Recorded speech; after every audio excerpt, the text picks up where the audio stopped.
اهم 4 حاجات بتخلي اي ست متجوزه وراها عيال مبسوطه ومرتاحه نفسيا واهم عندها من اي حاجه.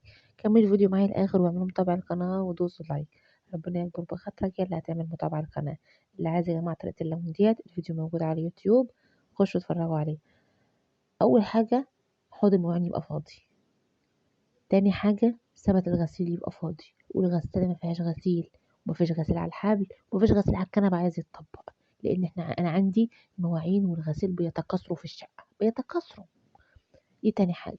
تالت حاجه البوتاجاز يبقى نضيف. والله العظيم بحس براحه نفسيه بخش المطبخ الاقي البوتاجاز بتاعي نضيف كده، والفوطه محطوطه على الباب بتاع الباب بتاع البوتاجاز بتاع الفرن. يا على الراحه النفسيه، يا على الهدوء، يا على السكينه. والله بيبقى عندي كميه سكينه وهدوء واتزان نفسي غير طبيعي. رابع حاجه يبقى عندي غدا من امبارح، غدا باقي مطبوخ جاهز على التسخين، مش غدا لسه هينعمل، لا غدا جاهز كده. مثلا نص صينيه مكرونه بشاميل، نص صينيه رز ونص فرخه.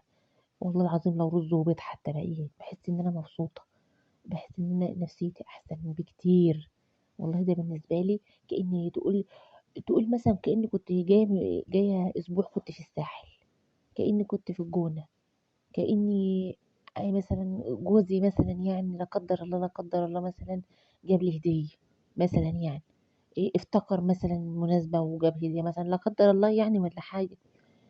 وساعات بينسى انه متجوز اصلا. يعني ده بالنسبة لي بقى عدينا مراحل الهدايا والفسح وان انت تصيفي وان انت تروحي فرح وان انت تخرجي. عدينا المراحل دي بكتير. انا وصلت الليفل الوحش والله.